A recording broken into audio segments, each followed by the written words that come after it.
So you don't think wide-angle lenses can be used for portraits because of unflattering distortion? Well, in today's video, I'm going to show you guys my approach for taking wide-angle portraits by breaking down some example photos taken with the Fujifilm 16mm 1.4 lens. With these examples, I'm going to show you guys how I use the wide-angle distortion as a creative tool to create stronger portraits. What's up guys, Reggie B Photo here and welcome back to the channel. For those of you who are new, my name is Reggie Ballesteros and I'm a wedding photographer based in the San Francisco Bay Area. One of my all-time favorite Fujifilm lenses is the 16mm 1.4 and I love to use this lens for portraiture. The key to using a wide-angle lens for portraiture is to avoid unintentional or unwanted distortion. To do so, this means keeping the subject near the center of the frame and holding the camera at eye level or above. Otherwise, you might inadvertently make the subject's body or their limbs a lot bigger than the subject's face or head, especially if you come up really close to the subject and tilt your camera up. If you're ever worried about the distortion, it's usually good to take a couple steps back and hold the camera a little bit higher and point it downwards toward the subject's head.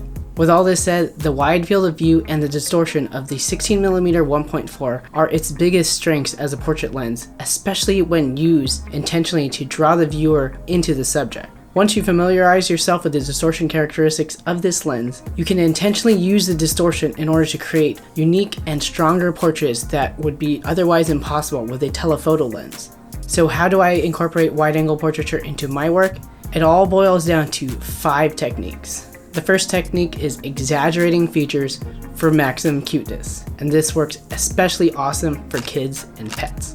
Getting up close for photos of your kids really accentuates all the features that make them cute in the first place. Big curious eyes, wide grinning smiles, and round noggins.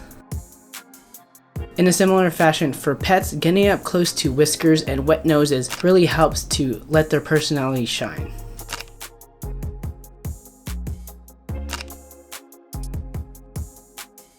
The second technique is communicating intimacy and emotion by immersing the viewer into the moment. These types of shots work best when there's a strong emotional interaction between 2 or more subjects.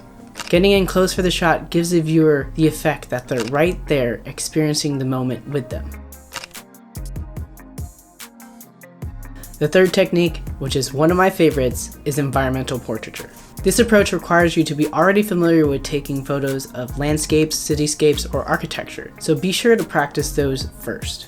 To nail these types of shots, first assess the scene and identify where the focal point of the image is going to be. Once you find it, strategically place your subject there in order to bring that shot to the next level.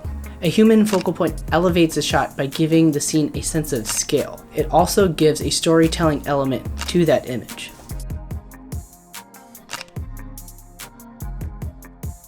And a bonus tip, if you want to take that shot one step further, give your subject something dynamic to do. Maybe it's walking, running,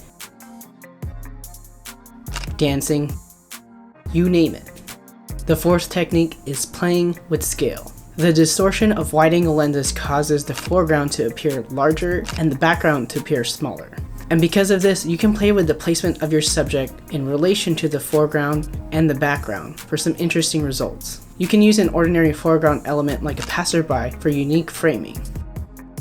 Or you can juxtapose the subject with a large structure or landmark in the background. Or you can do a mix of both and even add another composition element like motion blur for a really diverse layered effect. And the fifth and last technique is to create leading lines by converging vertical elements in the photo. This one might sound complex, but it's really one of the simpler techniques to execute. Basically, when you hold a wide-angle lens slightly upwards, it gives the effect that the vertical lines of the photo are converging. Place your subject at the focal point of the converging lines, which is usually the center, and take the shot.